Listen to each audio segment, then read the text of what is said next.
Welcome back to the show, my DBE fam, you little trendsetters, you.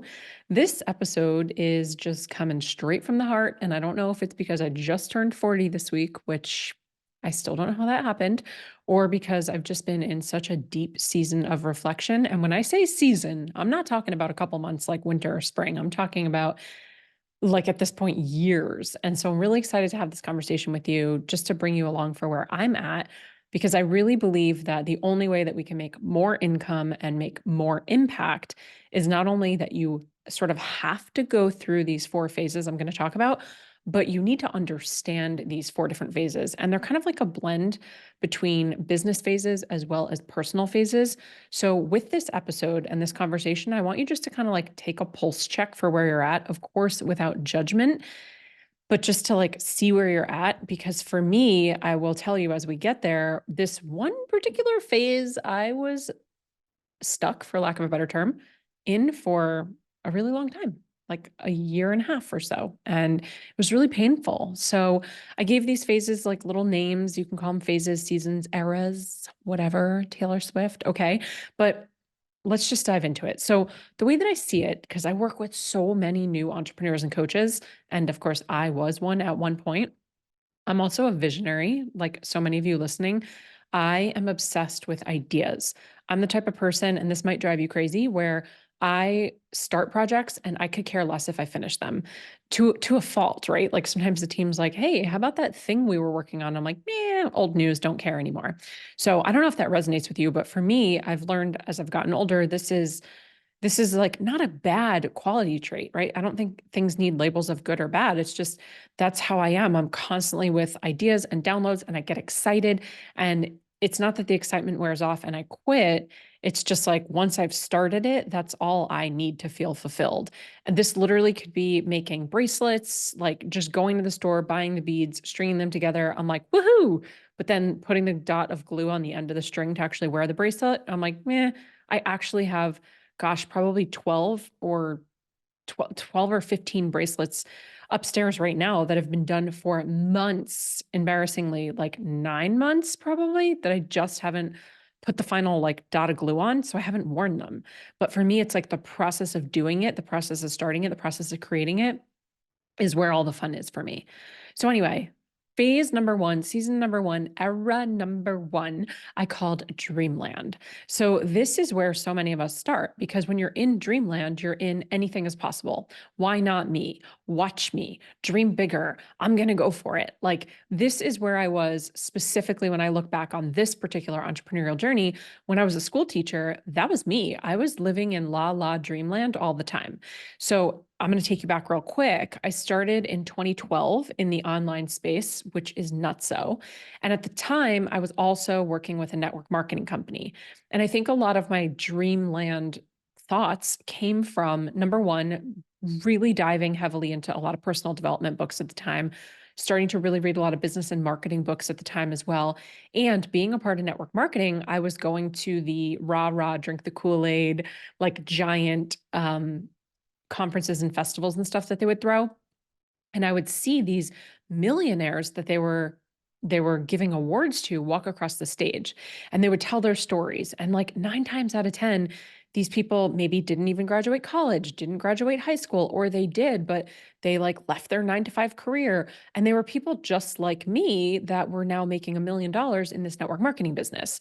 And so I started to have this dreamland, anything is possible mindset that became contagious within myself, right? Nothing was really logical. Like I was a school teacher, I had a degree, I had multiple degrees at this point, three actually, different degrees. Didn't even go to school to be a school teacher initially, went for my doctorate of physical therapy, but I digress, was working this 9 to 5 job, had a great life, 7 minute commute to work, door to door, white picket fence, all the things. And yet I had this fire in my belly. I had this pull, I had this draw, I had this almost like a knowing that I could and should go for something else. But I also equally was not attached to the outcome.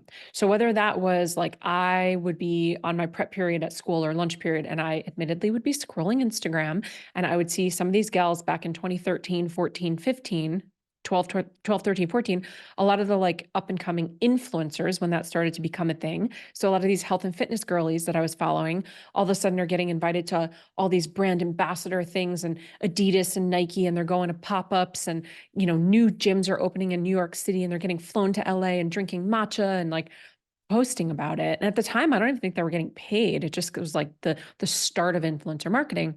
And so when I would see this stuff, when I would see the millionaire walk across the stage, when I would read the books about you can too, and then I would see these quote unquote influencer girls, I just had this like, I can do this. Anything is possible. I don't know what it looks like. I don't have a business plan. I have no marketing degree. I have no former business education, but like the call, the scream was so loud that I just had to do it. And when I say like I had no attachment to the outcome, it was because there was no metric, there was no data, there was no expectation. And as we both know, expectations equal experience. But because I was stepping into something that was so scary and unknown, it was actually like liberating and free. This might be the phase that you're in now where you're just sort of starting, you're putting yourself out there, you see other people can do it. You're like, if they can do it, I can do it. You're sort of unapologetic, you're unstoppable. And what I know to be true is when you're in that energy of nothing is logical, everything is possible, I am unstoppable, I am unapologetic, I'm just going to do it and I'm just going to take action, the frequency in which we're emitting into the world is actually magnetic, right? And so now this becomes this like magnetic, and there's a momentum, and everything that we do, while it's scary because it's new, it's exciting. It's like, oh my gosh, I made my first reel. And yes, you might get upset if not a lot of people like it, or you think you messed up, or you look stupid. But at the same time, it's like, OMG, I did it. There's an excitement. I did my first reel. I got asked to be on my first podcast. I did my first sales call. Someone inquired. Someone sent me a DM. A brand reached out. I got my first client. I got a new follower. All of these new things create this like self-sustaining momentum that I feel like is the snowball that happens. And so at the beginning, while it might be hard to start, I feel like the momentum that happens at the beginning is really fast for people, because it's like the smallest win, if you will, is the biggest deal. And I see it with our Empower clients all the time. And it's the most incredible thing to witness. But it's like, whoa, like I made an Instagram page, like I got my handle, I signed up to get an LLC, I created a business bank account, I raised my hand on a coaching call, I asked my first question, I did market research with a stranger. It's like these seemingly small, when it's relative, right? I'm not downgrading or downplaying these things, but in the grand scheme of things, these very small things become huge. And that excitement and confidence and action breeds momentum, and the snowball starts to grow and grow and grow. But what I know to be true is we don't live in dreamland forever, right? Because reality kicks in. But dreamland is where so often this illogical belief turns into a logical growth, which then allows you to take illogical action. And what I mean by that is like, you don't even know how or what or why or where, but you just do it anyway. And that illogical action obviously creates the illogical result. And so it's like this self-sustaining cycle of like the crazy belief you have in dreamland allows you to take on this action that maybe you wouldn't, that creates then this growth, which happens to be results, which is then this like cycle that you go through. This land, dreamland, is where I feel we are most often really in like our zone of genius, our magic, our highest frequency, our most magnetic self. It's where we feel most alive. We're going for something we're passionate about. We're going for something we're excited about. And while other people in your life might not agree with you, or they might think you're cuckoo bananas crazy, they might not support you, there's like that weird whisper inside where you're just like, whatever, I'm just going to do it. Right. So I feel like even though you don't know where you're going and you're sort of on this journey blindfolded, there's also a lightness. When I'm talking about weight, there's like a freedom and a lightness because you haven't been bogged down yet. Like you haven't been bogged down yet with a ton of rejection or a ton of no's or a silent launch. You haven't been bogged down yet with the expectation of, well, every time I put a reel out, it always gets 1,000 views and this one only got 200 views. Like there's almost nothing to compare it to. So Dreamland is an incredible place to be. And if I'm being completely honest, I haven't been in Dreamland for a while. But I'm going to walk you through these stages and phases, and I'm going to talk you through how I think that we go through just like seasons, winter, summer, spring, fall. I do think that we cycle through them, but I think for certain people in certain businesses and areas and things that you're doing in your life, even if it's just personal growth wise, we might not cycle through them as fast as the seasons in nature. So when I'm speaking of these seasons, like for me at least, this has not happened every calendar year. This has actually been years in certain seasons before I've moved to the next one. So Dreamland is amazing. Great. Love it. That's where we start. We're innovators. We're visionaries. We're like going for it. We have such chutzpah, as they say in Yiddish, which kind of means balls, but like it's bravery, right? Okay. From there, we move into what I call OMGville. OMGville, like OMG, it's working. Oh my goodness, what is going on? I'm kind of in the hustle, I'm kind of in the grind, but I'm kind of loving it. Like I have what I wished for. Like today, I have what I wished for. I have clients, I'm serving them, I have calls, I have sales, I'm putting out content, I'm feeling more comfortable. I'm a bit more in flow with that content. I'm learning new skills. I'm becoming obsessed with new things. At this point, maybe I've started, like I've hired another coach or my first coach. I'm reading different types of books. I'm building a brand. I'm building reputation. People are starting to talk about me, not in a good or bad way, just in general, right? Like clients are sharing stuff on social media. Clients are telling other people about it. I'm collecting testimonials.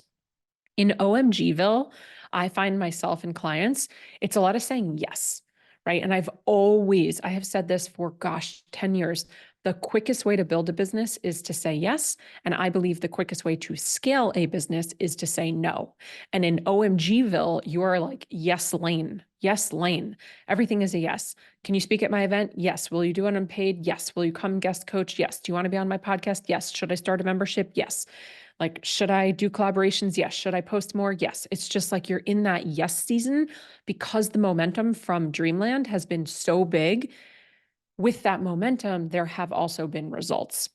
And I don't think in OMGville, we've quite experienced a dry, a lull, a drought.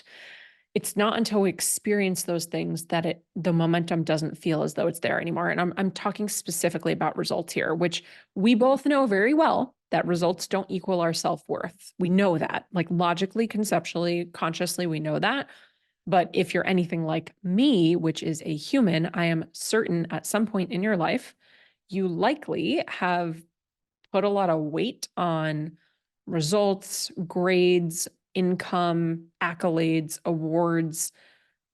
Probably. I mean, it's been 40 years of me fighting this gremlin inside my head. And every time I think I get it, where I'm like, yeah, I'm worthy regardless. I'm worthy. I don't need abs. Like I'm worthy no matter what. I'm worthy if I gain 5 pounds. I'm worthy if I don't make $100,000 this month. But then like something will come in and rear its ugly head. And it's like, oh, sister, you are still working on that demon because for a minute there, you lost yourself. For a minute there, you questioned if you thought you were still worthy. And it's May 2024. I still struggle with this. Like I do, admittedly. So the momentum I feel like in OMGville has created this result. And even if the result isn't money, right? It's like, okay, consistency with posting, more confident doing lives, more followers, like all of these weird vanity metric things that I believe all humans are affected by, even if we'd like to say we're not. OMGville is where we start to kind of understand like, what do our clients want and need? What do we like and want? How do we want to run the business?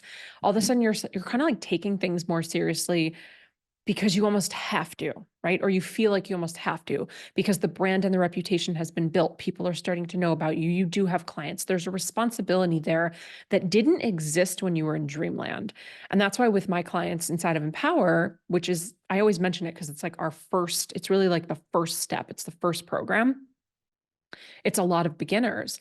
And I always say to them, like, when you're in Dreamland, you are in the most incredible season and phase and era in your business. There are times that I wish that I could go back there. Now I can, and I will, and I'll talk about that. But what I mean is like, like I said earlier, like you don't have data, you don't have expectations, you don't have, a lot of people even come in, they still have 9 to 5 jobs. Like this is a side hustle that they're working on. So like you have a paycheck coming in, you don't have that much weight on your shoulders. You don't have high overhead. You don't have team members that you're paying for and salaries that are dependent on you, right? So I think this is where when people say like new levels, new devils, that's kind of what they're talking about. It's like yes, there's going to be new skills and new problems and challenges that arise at each level of your business or your personal development growth or your fitness journey or whatever that might be. But in the context of what we're talking about today, it's kind of like Dreamland is like fantasy la la, like let's go, nothing to lose. OMGville is like, oh my God, it's working. And then comes in, pardon my language, but oh shit town, right? So now we're in season 3. We've moved from Dreamland to OMGville to now we're in oh shit land. Shit, it's working. Wait a minute. Do I even like this? I need to refine this. You kind of go from that, like, in my experience, joyful hustle and grind. Like, I never hated the hustle and grind when I was in it until I got to oh shit town, where it's like, burning out, right? Or like, I can't keep doing this. Like, this is working, but it's not going to work forever. It's only going to work until I break. And with working with thousands of clients over the years, I see the same thing with them, which is why I get so upset when people have such a like nasty opinion of the hustle. Like, I'm very against anti-hustle culture. I think the pendulum too far to either side is never good, right? That's with anything in life. And I think that actually most of us live in the middle, but it's really polarizing to like jump onto a side. But anti-hustle culture is like insane. We have to work hard. We have to put in effort. I'm even thinking of friends right now who are pregnant. It's like labor itself is called labor because it's work. Now, every woman's experience is different, right? But it's like there is a momentary season or whatever, a couple hours of like, it's uncomfortable, it's hard, it's challenging, it's hustle, it's putting you up against the wall, right?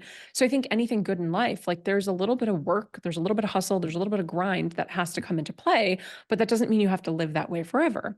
And so in oh shit town, I find that the kind of like momentum and cruising not necessarily has slowed down, but it's kind of like surfaced. And a lot of us in oh shit town are now recognizing that we're just treading. We're like treading water to keep our head above water. And this phase, honestly, oofa, like I've gotten stuck in this phase. This phase is where so many of us reactively hire. We're in that, like, I'm drowning. I just need help. I don't know what else to do. I'm trying to refine and scale, but I don't know what that looks like because truthfully, I don't think we have those skills yet. Scaling a business, refining offers, hiring team, delegating, difficult, communication. It's stuff that we're not generally taught, especially in the coaching industry, because in the coaching industry, most of us are coming into the industry because we're a professional in a particular area or service. So like you're a personal trainer, you're the best personal trainer in New York City, but that doesn't mean you have a background in leadership, communication, hiring, HR, firing, building out, scaling a team, marketing, business, right? And that was me. Like, great trainer, accidentally fall into business because that's just kind of par for the course. Same thing as like when you're a hairdresser, right? You have a salon. Any of these industries that we work for, physical therapists, speech pathologists, sex therapists, relationship coaches. We have like hundreds and hundreds and hundreds of niches of things that we've helped people with. Even an accountant or a lawyer, like your craft, your skill is that particular industry or a niche, that conversation around um, legal, right? Or that conversation around accounting or taxes. But that doesn't mean you also, unless you did go get like an MBA, it doesn't mean that you're just going to magically be good at business or magically be good at marketing or magically be good at leadership, which is so difficult. Leadership is a whole different thing. And in this season of oh shit town, a lot of people are kind of in that like treading water to keep up with themselves, not even keep up with the Joneses, but it's like, okay, the momentum happened in OMGville. The clients are here. I'm making the money. This is everything that I wanted. And then there is this unwritten pressure that I know myself, my peers, my friends, my mentors, and most of my clients have felt this. So maybe you have too, where like, I got it. Now I have to keep it. And that's not a conversation a lot of people are willing to have. And I have definitely gone through this where I've had income dips like year over year. Now, a lot of it has been intentional because I've shut things off that I don't want to do or aren't aligned. We've decreased the amount of launches. I've let go of all my one-on-one clients. So of course, mathematically, unless I'm going to replace that stuff with other sales, like duh, the revenue is going to go down, right? but yet it's a conscious decision. Like I made this conscious decision a couple of years ago, knowing, like very well knowing the income was going to dip. Yet when it did dip, it was like, oh my God, what happened? Like, am I not worthy anymore? I knew this shoe was going to drop one day. Like, nobody cares about me. Everything's failing. I should just quit. Right. And we create these stories in our head. So in Oh Shit Town, where you really are going to be refining and scaling, this is where I believe it's important to start saying no to more things. This is where we have to tighten our boundaries. This is where you likely are increasing your overhead because maybe you're starting to hire and delegate. And in my experience, all of a sudden, which I didn't know this was going to happen when I was like willingly, unwillingly moved into this oh shit town, right? I all of a sudden was no longer really doing my day-to-day things that I once loved. I was no longer doing the day-to-day things that I had been doing for a few years. And all of a sudden it was like my whole business and day got flipped upside down. And I'm like in this leadership CEO type of role. And it's like, wait a minute, do I even like this? Do I even want to do this? Do I want a team? Do I want to be leading people? Because I used to be on coaching calls all day. I used to be creating content all day. I used to be speaking on people's podcasts and traveling and speaking on stages. And now all of a sudden, like we're having meetings and we're talking about systems and we're implementing new platforms and we're automating things and we're refining things. And I'm hiring more coaches so that they can help coach clients. And those are all new skills. And for a lot of people, if they haven't already quit, right? Because it's like the 1% that keep going. If they haven't already quit before they get to oh shit town, I think oh shit town is where people quit because they maybe don't realize or recognize that actually it's a choice and you don't have to do these things. Like you don't have to be a leader of a team. You don't have to delegate. You don't have to scale. You don't have to be striving for $1 million years or $1 million months or whatever your mentor or peer or whomever on the internet is striving for. And I think in this era, this season, this business model or phase is where we often are blindly following other people's goals, not realizing it.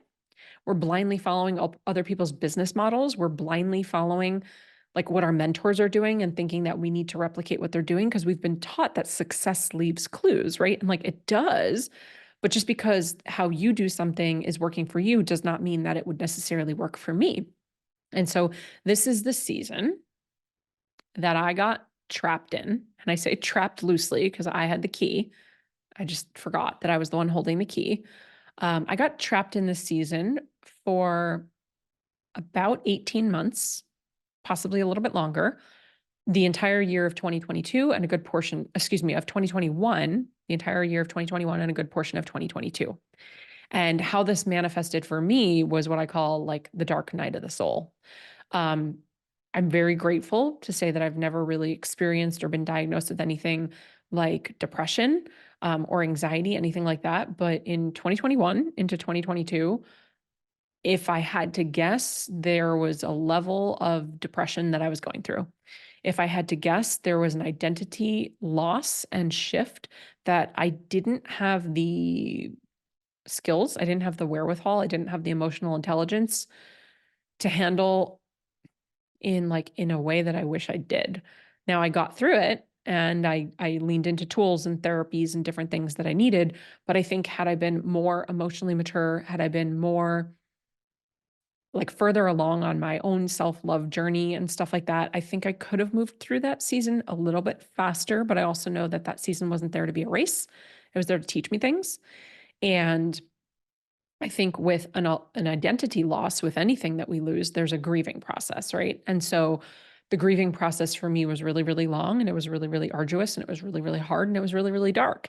And what that meant was I was shedding layers of myself and beliefs and old stories and patterns that I had been carrying for 36, 37 years that I thought I had already done. And I think that that was the hardest part for me. I'm just being honest. This conversation is like, whoop, we're going on a tangent, but I thought I had already done that work. So then when it came back up again, which I'm so grateful that it did, but when it came back up again, then there was a lot of judgment on myself and I had a lot of shame and I had a lot of blame and I had a lot of guilt. And I remember saying, we were living in the RV at the time. Life was amazing. Business was doing amazing. The team was scaling, 7 figures a year. We're traveling the country. Mike and I are working together. He leaves his 9 to 5 job. We're doing all these amazing things. And on the surface, on the outside, everything was like peachy keen rainbows and unicorns. And it was. Our marriage has never been stronger. Like everything was amazing. I wasn't missing workouts. Like everything was great. But inside, I was really struggling with like so many things, and I was battling a lot of demons. And that's why I call it the dark night of the soul. Um, but just the self-talk, the self-hate, the comparison to my old self, comparison to other people, comparison to what I thought I should be, comparison to the expectations. Like, I know I'm not alone in this because I've had a conversation with a lot of friends over the years who, in this season of like, oh shit town, where I need to refine, I'm debating if I want to scale, I'm questioning who I am, I'm approaching a lot of new tests and challenges.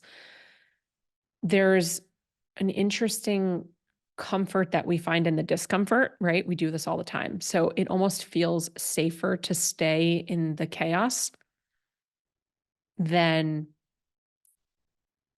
going back to Dreamland. Like for me, at least, it almost felt safer to stay in whether it was hustle and grind or go, go, go, or head down and ignore, which I did, right? Like it was like, oh, I could just bury myself in work and then I don't have to deal with what's going on in my head. And spoiler alert, that didn't work.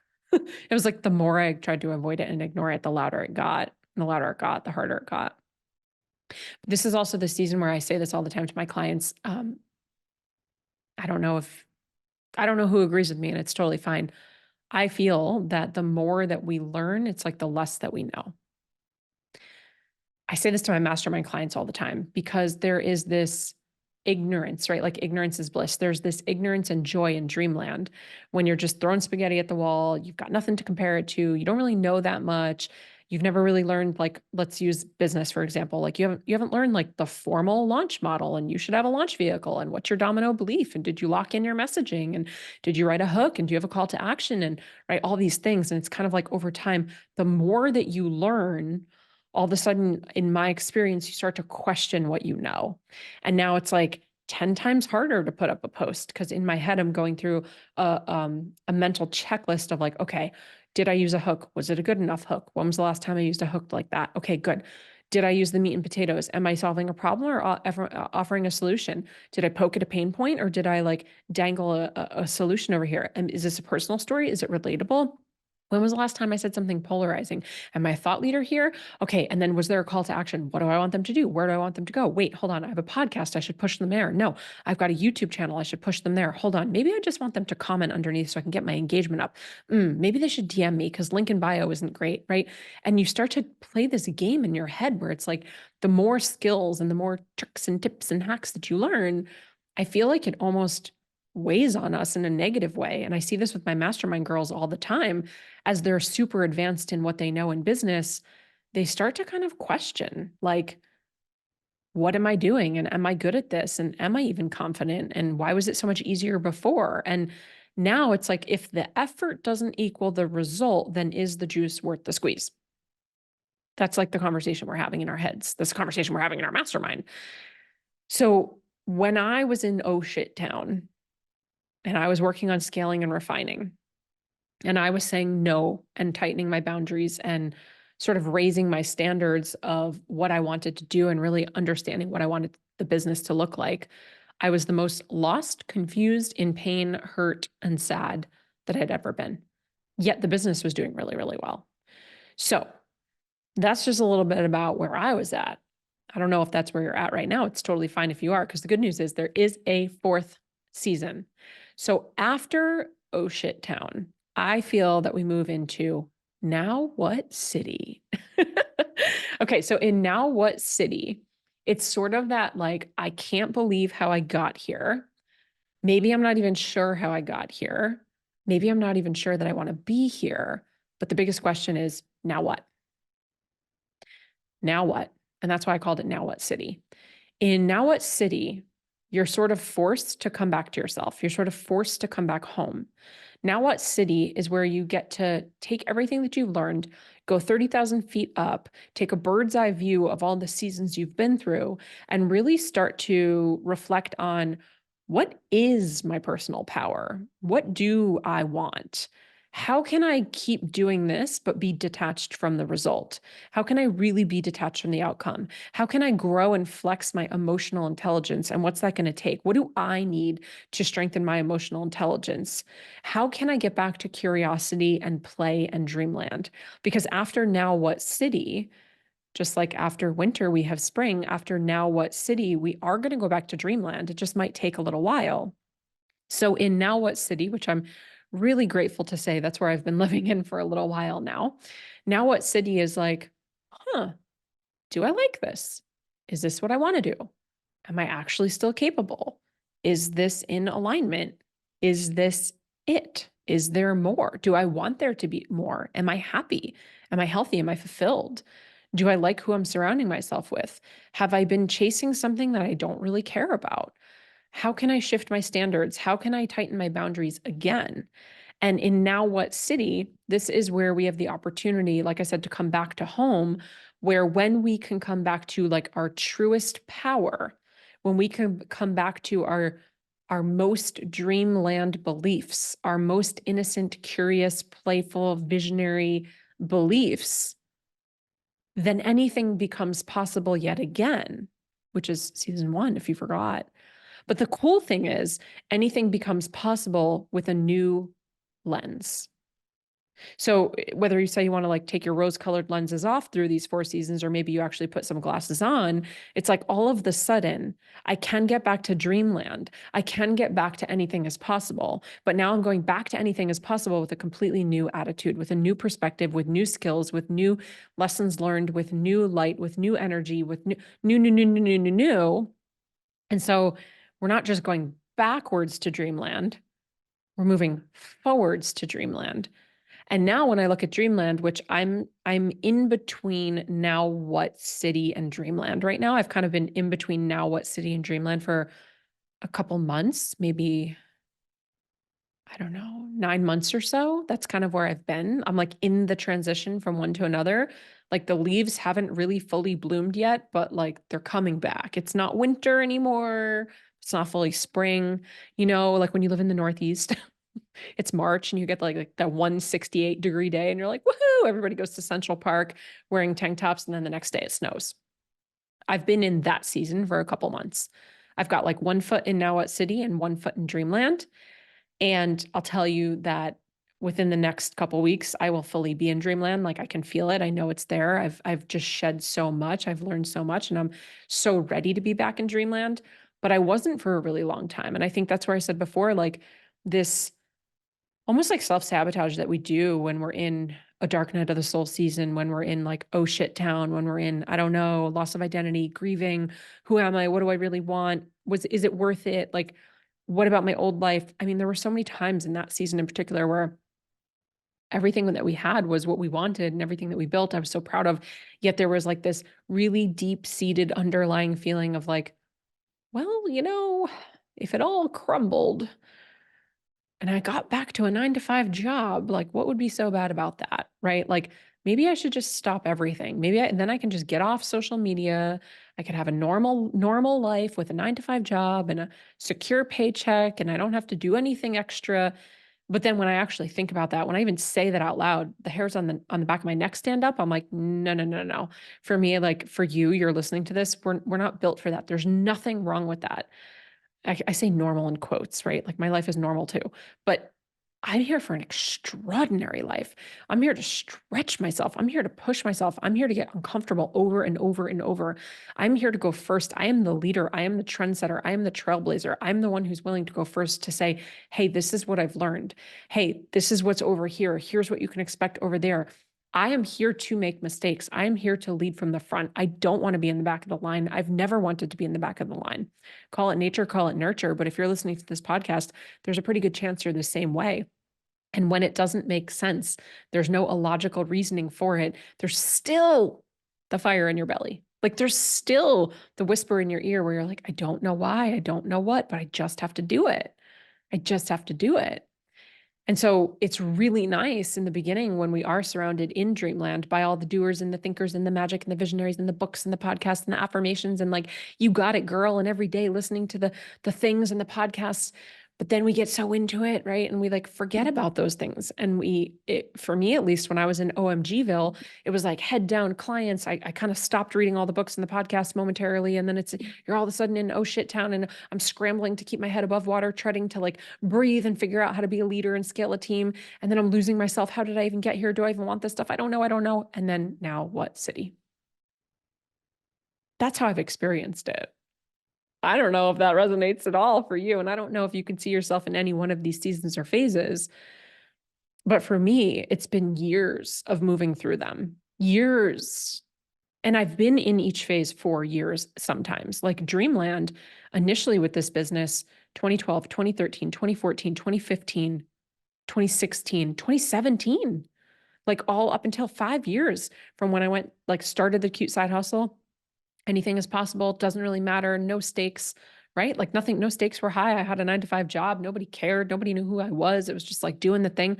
5 years of that until I quit my 9 to 5 job in 2017. And then it was kind of like the snowball happened and the momentum, because I went all in and just put everything into the business. And then it was like OMGville, and I'm just serving and serving and serving. And you've heard my story of my breast cancer scare when I went through and I had complete burnout and I had to shift my business model. And then all of a sudden I did that and I'm like doing everything that I need to do. And then, oh shit, town comes in. And, I don't think it was a coincidence that it happened when so much was going on in the world too. It was like that snow globe had been turned upside down and we all got shook. I don't know. And then the snow had to settle again. And that's where for me, 2021 to 2022 was kind of like, whoa, what is happening? Right. And then now what city was like coming out of that darkness.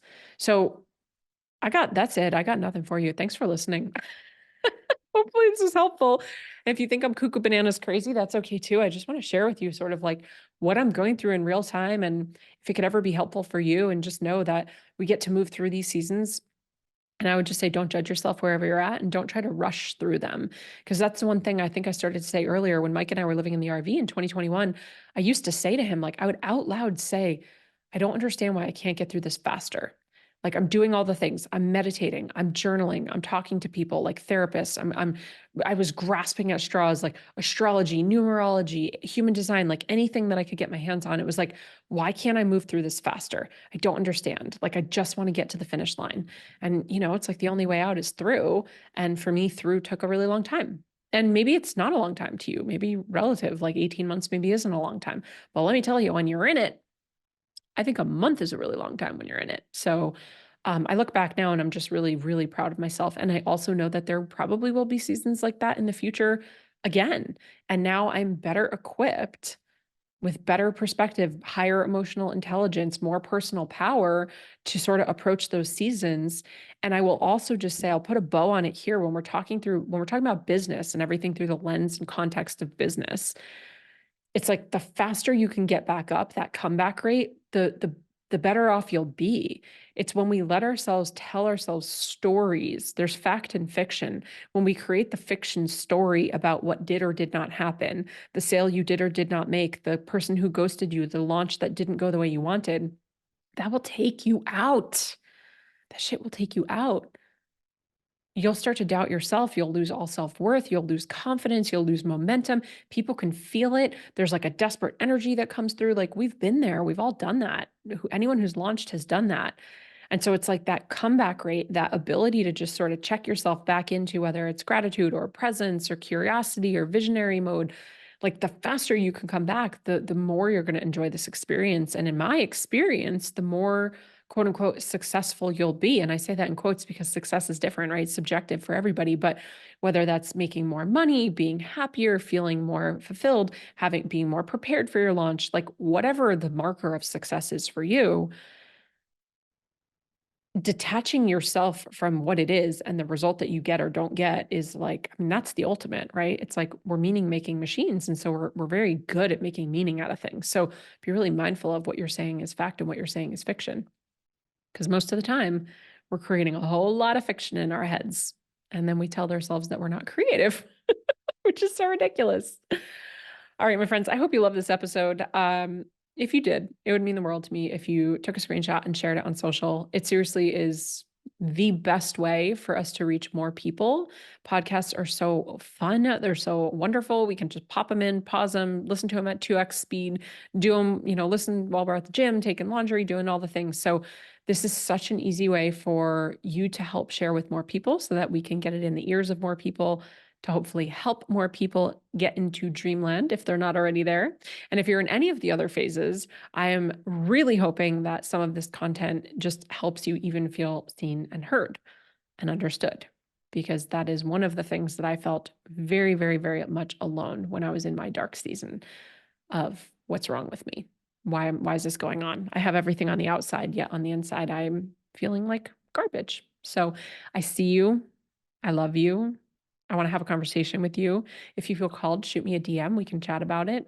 But I hope you love this episode, and I will see you in the next one. As always, cheers to your evolution in whatever phase, era, or season you are in. Thank you so much for tuning in. If you loved this episode, I invite you to be a part of our ripple effect and share it with a friend. And please, if you feel called, take 30 seconds to leave a 5-star review, and I'll be forever grateful. Until next time, cheers to your evolution.